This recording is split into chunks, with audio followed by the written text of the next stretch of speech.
Bien, Florian Sénéchal, déjà, quelles sont vos ambitions au départ de ce Dauphiné pour vous et pour votre équipe? Je viens ici sans pression. J'ai décidé avec mon équipe de pas être sur le Tour de France. Donc je ne suis pas allé en stage d'altitude. Je me suis entraîné chez moi. J'ai travaillé mes sprints.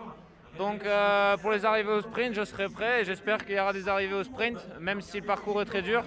Mais j'arrive ici sans pression, mais en espérant vraiment faire des bons résultats. Et je suis heureux de retrouver l'équipe et surtout Fabio. Après son accident, c'est la première course qu'on fait ensemble. On est à un mois du départ du Tour de France. Vous sentez que ce grand événement, il arrive cette année, il sera à nouveau en juillet, il y aura sûrement un peu de monde. Vous sentez la pression monter? Oui, il y a beaucoup de coureurs qui ne relâchent pas là, après la première période des classiques, qui sont déjà partis en stage d'entraînement en altitude et qui enchaînent ici le Dauphiné, le Tour de Suisse et après le Tour de France. Pour ma part, j'ai plus besoin de relativiser et préparer la Vuelta pour être en forme sur les mondiaux et sur Paris-Roubaix le 3 octobre. Un mot sur l'étape du jour, on ne sait pas trop à quoi s'attendre. On parle de sprint, en même temps c'est accidenté dans le final, peut-être un petit groupe. Vous avez peut-être une carte à jouer, vous allez vite au sprint, vous êtes puissant. Vous avez des ambitions sur cette étape? J'espère que ça va arriver au sprint, mais après je ne sais pas vous dire si je serai à l'aise aujourd'hui dans les bosses.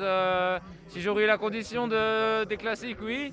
Aujourd'hui, je sais pas, peut-être que je serai super en forme ou peut-être pas, c'est ma reprise.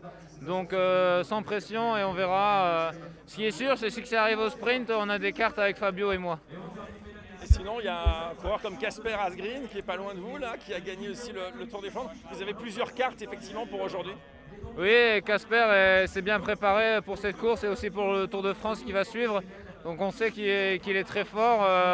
Il veut bien faire aussi au contre-la-montre dans quelques jours.